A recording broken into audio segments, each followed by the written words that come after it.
आकाशवाणी रत्नागिरी केंद्राचा नवरात्रीनिमित्त विशेष कार्यक्रम नवदुर्गा जागर स्त्री शक्तीचा.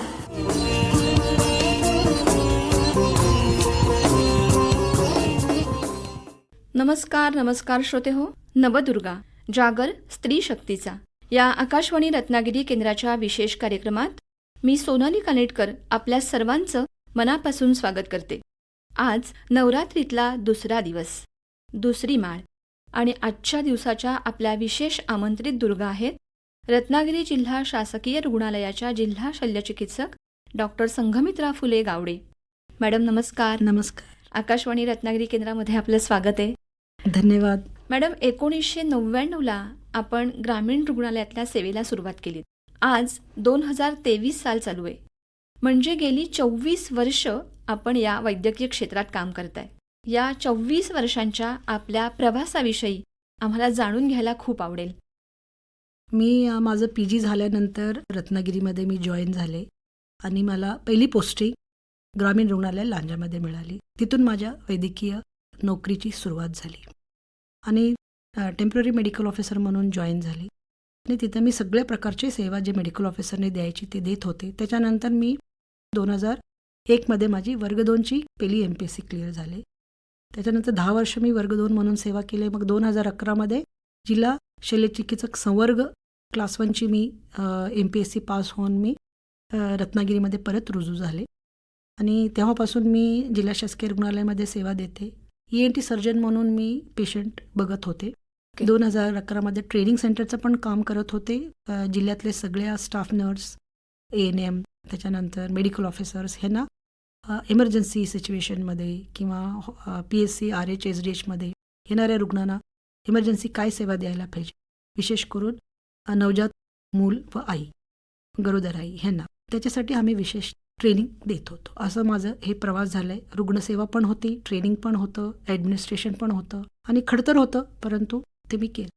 कसं मॅनेज केलं ते पण ऐकायला आवडेल. काही लोक सिन्सिअर असतात, त्यांच्याकडून करून घ्यावं लागतो आणि काही खूप उर्मट किंवा करतच नाही.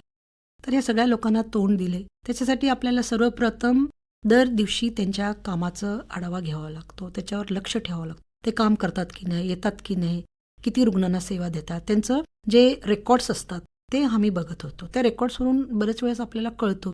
PSC लेवलला आम्हाला सबसेंटर व्हिजिट्स, तिथं जाऊन आम्ही त्यांचं कामकाज बघत होतो. RH आणि सिव्हिल हॉस्पिटलमध्ये पेशंट आपल्याकडे येतात. जेव्हा मी ॲडमिनिस्ट्रेशन पोस्टला गेले तेव्हा मी सगळ्या हॉस्पिटलचा राऊंड घेणं, प्रत्येक डॉक्टर्सच्या जबाबदाऱ्या बघणं आणि जबाबदारी फिक्स केलं. असं एका व्यक्तीला असं थोड्या जबाबदारी फिक्स करून त्यांना ते मॉनिटर करायला लावलं. मग थोडंसं डिस्ट्रीब्युशन होतं कामाचा आणि मग लक्ष पण राहतो. तर ह्याच्यामध्ये थोडंसं क्वालिटीची सुधारणा होते आणि जो व्यक्ती त्याच्यामध्ये थोडंसं चांगला आहे त्या व्यक्तीला ते जबाबदारी देणं योग्य असतो कधी पण. म्हणजे माणसाची पारख करणं हे पण एक महत्त्वाचं काम तुम्हाला करावं लागलं. म्हणजे एक पद सांभाळताना त्या पदाच्या खाली एक अशी 50-60 कामांची यादी तयार असेल की त्या सगळ्या गोष्टी तुम्हाला ते पूर्ण बघावं लागत असेल. जिल्हा शल्यचिकित्सक हा खरं म्हणजे सोनेरी मुकुट आहे, पण काटे असणारा सोनेरी मुकुट आहे असं म्हटलं तर काही वावगं ठरणार नाही. बरोबर आहे. काटे खूप आहेत. ते काटे फक्त मला टोचतात, दुसऱ्यांना फक्त मुकुट दिसतो. पेशंट, त्यांना धीर देणं, त्यांना विश्वास देणं, त्यांचे नातेवाईक, त्यांना विश्वास देणं की इथे तुम्हाला चांगली ट्रीटमेंट मिळेल. हॉस्पिटलचा स्टाफ, आता तुम्ही म्हटलात तसं की काही कोऑपरेट असतात, काही नसतात, त्यांना मॅनेज करणं आणि तिथलं व्यवस्थापन हेही महत्त्वाचं आहे की काही गोंधळ होता कामा नये. कारण सगळ्याला शेवटी जबाबदार कोण आहे की तो सिव्हिल सर्जन कोण आहे असं विचारलं जातं. मग हे सगळं करत असताना ही सगळी तारेवरची खरं म्हणजे कसरत आहे. हे तुम्ही सगळं कसं मॅनेज केलं? तुम्ही ठामपणे ह्या सगळ्यात कशा उभ्या राहिलात? आणि हे सगळं करताना एक स्त्री म्हणून तुम्हाला काही त्रास झाला का? आणि तुम्ही स्त्री म्हणून कसं मॅनेज केलं? आपलं घर, संसार, बाकीच्या जबाबदाऱ्या आणि हे कसं काय केलं? मी जेव्हा जिल्हा शल्यचिकित्सक म्हणून करोना कालावधीमध्ये चार्ज घेतलं तेव्हा बरेच लोकांना वाटलं की ही एक महिला आहे, ही काही करू शकत नाही, हिला कसं शक्य होणार. आणि मी रत्नागिरी जिल्ह्याचे 100 वर्षामध्ये मी पहिली महिला अधिकारी आहे जो जिल्हा शल्यचिकित्सक पद सांभाळते. अभिनंदन मॅडम तुमचं त्याच्यासाठी. खरंच 100 वर्षात पहिल्यांदा हा मान मिळणं खूप खूप अभिनंदन. आणि मग तेव्हा मला अडचणी आल्या. बरोबर. तर मी सर्वप्रथम प्रॉब्लेम काय आहे समजून घ्यायची, अडचण काय, मुद्दा काय, ते मुद्दा कसं लवकरात लवकर सॉल्व्ह करता येतो आणि कुणाकडून सॉल्व्ह करून घेता येईल मला, हे माझा मुद्दा असायचा. मी हेरायची लोकांना की कोण चांगलं काम करतंय, कोणत्या एरियामध्ये कोणाला ठेवलं तर तिथलं काम सुधरेल. मग त्या पद्धतीनं मी ते काम करायचे. ह्याच्यासाठी मला विरोध व्हायचं की एकाला महत्त्व दिलं जातं, एकाला नाही. खरं मी त्याला जुमानले नाही. मला काम करून घेण्याशी मतलब होता. अगदी. शेवटी रुग्ण येतात, रुग्णाला वेळेत सेवा मिळणे गरजेचं आहे. इथं मॅनपॉवरचं कमतरता खूप आहे.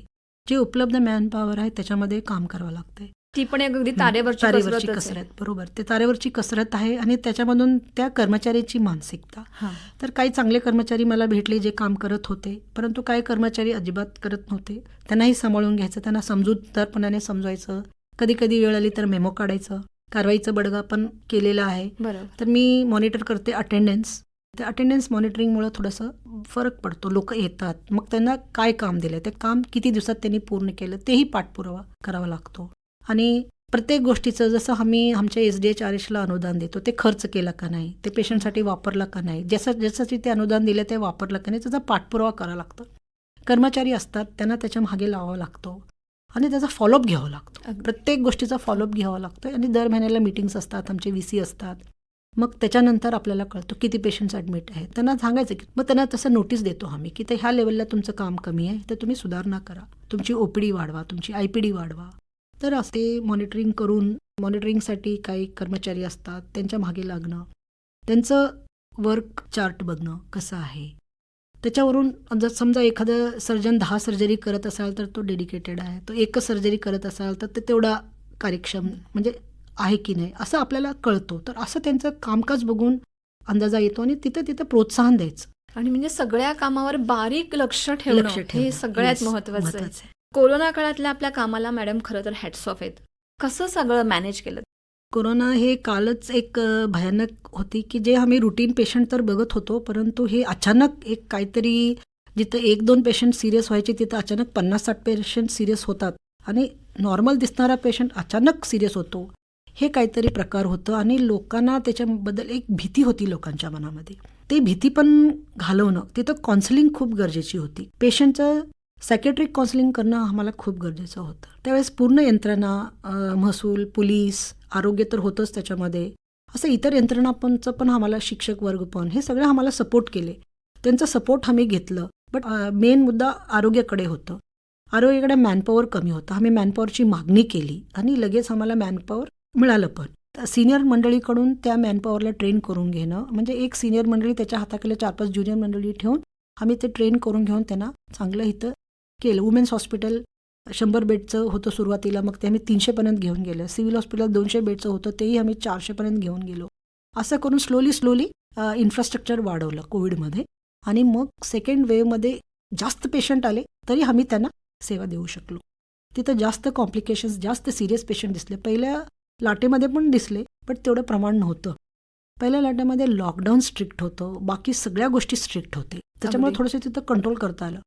खरं दुसऱ्या लाटेमध्ये लोक ऐकत नव्हते हो, आणि कोरोना आहे हे एक्सेप्टच करत नव्हते. अगदी. तर तिथूपासून आमचं सुरुवात झाली. मग पेशंट ॲडमिट केल्यानंतर आम्ही पेशंटसाठी विरंगुळा म्हणून कॅरम बोर्ड, चेस, बॅडमिंटन असं त्यांना इंडोर स्पोर्ट्समध्ये, गाण्यामध्ये गुंतवलं. म्युझिक सिस्टम सुरू केलं. आयुष्याचं योगा दिलं आम्ही वुमेन्स आणि सिव्हिलमध्ये. आणि ऑक्सिजन पुरवठा पण एक गंभीर प्रश्न होतं, विशेष करून जेव्हा ते वादळ आलं आपल्याकडे, हो. ते वादळ आलं आणि त्या वादळामध्ये सगळीकडे लाईट गेली होती आणि रस्ते बंद होते. तर आम्ही अगोदरच ऑक्सिजनचा साठा करून ठेवलं होतं भरपूर. त्याच्यामुळे आम्हाला प्रश्न आला नाही. त्या काळात म्हणजे तुमच्या ध्यानी, मनी, स्वप्नी, चिंतनी, कोरोना पेशंट येत आहेत, काही बरे होत आहेत, त्यांना आपल्याला काय काय चांगलं देता येईल, ते कसे बरे होतील, हाच सगळा विषय होता. आणि एकीकडे तुमचं घर, तुमची मुलगी. तर आम्ही असं ऐकलंय की तुम्ही मुलीला सुद्धा जवळ घेऊ शकत नव्हतात. हे मी ऐकलं, त्या मला खरंच मॅडम अंगावर काटा आला होता की 5 वर्षाच्या मुलीला आईला जवळ घेता येत नाहीये, कारण तुम्ही पूर्ण वेळ कोरोनाच्या पेशंटमध्ये होतात. एक आई म्हणून तेव्हा तुम्हाला काय वाटलं होतं? आई म्हणलं तर मी खूप वाईट वेळेतून गेले. ते 5 महिने जे होते कोरोनाचे, फर्स्ट वेव्ह आणि सेकंड वेव्हचे, तिला मी अजिबात जवळ घेतलं नाही. माझ्या मिस्टरने ती वेगळ्या बेडरूममध्ये झोपायची आणि मी वेगळ्या बेडरूममध्ये झोपायची. मी सकाळी लवकर 8:30 वाजता बाहेर पडायची आणि मग रात्री 10-10:30लाच घरी जायची. दिवसभर बाहेरच डबा घेऊन यायची, मग एकच डबा दिवसभर खायचं. जवळजवळ 2-3 महिने कधीतरी संडेला किंवा कधीतरी आठवड्यातून 1-2 वेळेसच तिची माझी भेटगाठ व्हायची. सकाळी निघताना पण झोपलेली असायची, त्यांना घरी आल्यानंतर पण झोपलेल्या. माझी केअरटेकर खूप चांगली मिळाली मला, तिनं खूप सांभाळलं माझ्या मुलीला. तिचे खूप मी धन्यवाद आहे. तुम्ही ह्या सगळ्यात म्हणजे तुमचं रोजचं काम असेल, कोरोनाचं काम असेल, पण कुठेतरी तुम्ही मानसिक खंबीर आहात म्हणून तुम्ही आज ताठपणे उभं राहू शकता आणि हे सगळं फेस करू शकताय. हे मानसिक खंबीरपण तुम्ही कसं मिळवता?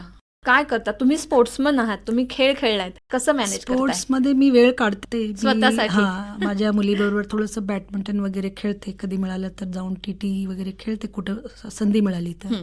स्विमिंगला जाते मी, वॉकिंग करते, कधी कधी जॉगिंगला जाते. वेळ काढते मी. दररोज 1 तास मी एक्सरसाइजला वेळ काढते, कारण मला त्याची गरज आहे. अगदी, मला अतिशय. आणि कधी कधी मेडिटेशन पण, शांत 2 मिनटं 3 मिनटं मेडिटेशन पण करते. सगळं विसरून चांगले विचार करून एक मेडिटेशन करते मी. मॅडम 2014-15, 17-18 आणि 18-19 असा 3 वेळा रत्नागिरी जिल्हा शासकीय रुग्णालयाला राज्यस्तरावरून कायाकल्प पुरस्कार मिळाला आणि जो मिळवण्यात तुमचा मोलाचा वाटा होता. त्याविषयी थोडं जाणून घ्यायला आवडेल. 2014-15ला हे कायाकल्प त्याच्या 1 वर्ष अगोदर सुरू झालं होतं. मी तेव्हा RMO आउटरीचचं पद सांभाळत होते. ओके. जिल्ह्याची जबाबदारी माझ्यावर होती आणि सिव्हिल हॉस्पिटलला मला त्यावेळेसचे जिल्हा शल्यचिकित्सकांनी मला खूप सहकार्य केलं. माझ्या NHMची टीम आणि हॉस्पिटलचे जे माझे स्टाफ आणि कर्मचारी, डॉक्टर्स ह्यांना सगळ्यांना घेऊन मी हे एक ध्येय ठेवलं की आपण चांगलं काम करायचं आणि आम्ही स्टेटमध्ये 3rd आलो. नंतरच्या 2 वर्षामध्ये आम्ही कॉम्प्लिमेंटरी घेतलं. त्याच्यामध्ये ते काय बघतात की तुम्ही पेशंटची सर्व्हिस किती, तुमच्याकडे क्लिनिकल काम किती आहे, स्वच्छता किती, इन्फेक्शन कंट्रोलसाठी तुम्ही काय कामं करता, ओके. पेशंट सॅटिस्फॅक्शन बघता की नाही, ह्या सगळ्या गोष्टी, तुमचं हॉस्पिटलचं एकंदरीत सेटअप, तुमचं रेकॉर्ड्स व्यवस्थित आहेत की नाही, हे सगळं बघून ते ठरवलं जातं. 2019 मध्ये तुम्हाला रत्नागिरी जिल्हा मराठी पत्रकार संघातर्फे उत्कृष्ट अधिकारी म्हणून पत्रकार मित्र सन्मान म्हणून तुम्हाला पुरस्कार मिळाला. 2020 मध्ये अखिल भारतीय विद्यार्थी परिषदेच्या वतीनं कर्तृत्ववान महिला अधिकारी म्हणून तुम्हाला गौरवण्यात आलं. मॅडम, पुरस्कार मिळतो ही चांगली गोष्ट आहे, पण त्याबरोबरीनं आपली जबाबदारी वाटते. कसं बघता तुम्ही याच्याकडे? पुरस्कार मिळाल्यामुळं कुठेतरी जाणीव झाली की माझ्या कामाचं ह्याने दखल घेतलंय आणि त्याच्याबरोबर मला हे पण जाणीव झाली की आपल्याला अजून चांगलं काम करावं लागणार. ह्यांना कुठेतरी माझ्यावर चांगल्या गोष्टी दिसले. माझ्याकडे येणारे सिव्हिल हॉस्पिटल येणारे गोरगरीब रुग्ण, त्यांना मदत करायलाच पाहिजे आणि हे ध्येय ठेवूनच मी आजपर्यंत काम केलेलं आहे.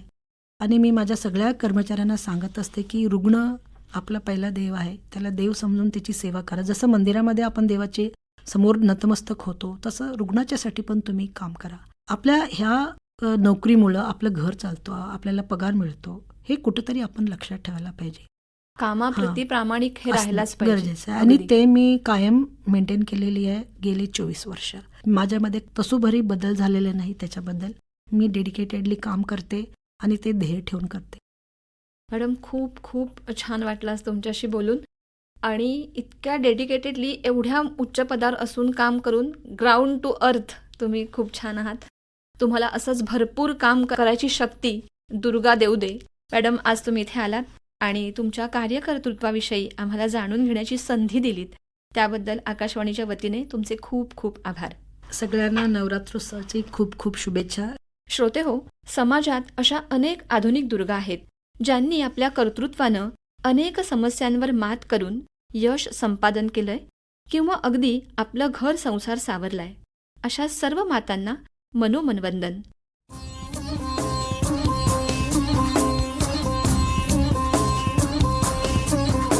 आकाशवाणी रत्नागिरी केंद्राचा नवरात्रीनिमित्त विशेष कार्यक्रम नवदुर्गा जागर स्त्री शक्तीचा